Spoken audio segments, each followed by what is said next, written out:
Well, this might be a 1977 Monte Carlo, but that's not why we're here, is it? No, we know it's a 77 from the stand-up hood ornament, right? Only year for that before they changed the body. So, but it's Sunday, and let's have a little chat about strength testing. Hello, and welcome to Trucking Answers. I'm Mark, your Sunday rant host, and I want to talk about companies that do this strength testing. Now, Koch and Sons, as I call it, and people are going to write to me, Mark, it's Koch and Sons, it's Koch, whatever. Okay, they're one of these places that do this stupid, in my opinion, strength testing from, this Iowa-based company that, we can reduce your injuries or whatever. Well, they got ruled against by the government, of course, because we know these tests discriminate against people that are weaker, which turns out is usually women. And so most companies that do these testing have no reason to do it. I don't think. If you get in a truck and you never touch a piece of freight, and it's company's policy that you don't touch freight, that we use lumpers and stuff, why do you have to lift, 50 pounds 10 times and walk a milk crate of weight across the room? How does that prove anything? Well, what I say, and the government agrees with me finally, is that it doesn't. And so these companies that use this kind of stuff, they're the same ones also. We can't get drivers, and then you make them do a test that has nothing to do with anything. All right? It has nothing to do with anything. And good for the government for ruling against them. I hope there's some kind of, bigger class action on this kind of thing to get it stopped. It doesn't make any sense. The government said, look, unless you could prove that this test is part of the job functions, then you can't do it because it's discriminatory. So these companies are going to have to prove that, repeated lifting of heavy weights and that is part of your job, which for most people in a van, it's not anymore. This isn't 1974, all right, where we're hand stacking stuff. Most places say, no touch, right? No touch freight here. Now, I get if you're running a flatbed or something. Yeah, I get that.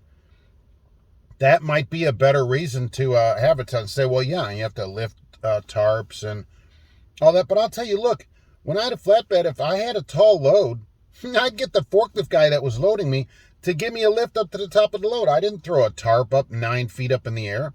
All right, he would get a pallet. I don't know, do they allow this anymore? All right. They would get a pallet and throw the tarp on there, or a couple tarps, whatever I needed, and jump on it myself, and then get a lift up to the top of the load. So always work smarter, not harder. But for a place that's running a van or refrigerated anymore, how many people daily unload their trailer? I suppose some. But if that's not part of your job functions, what the ruling said is they can't do it. And I couldn't agree more. Stop with the stupid tests. Stop with all this dumb stuff. They make a big effort to do the stupidest stuff.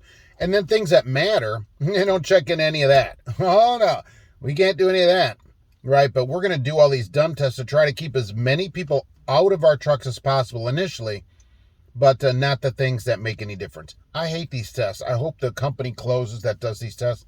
It's in Iowa, and, I'd like to see them close because I think these kind of tests are just ridiculous in an industry that it doesn't make any difference if you can do that test. How about we find people that can actually drive? I'm forever stuck at at my stop with people and they can't back in. Can we test people about that before you put them in a truck? How about that?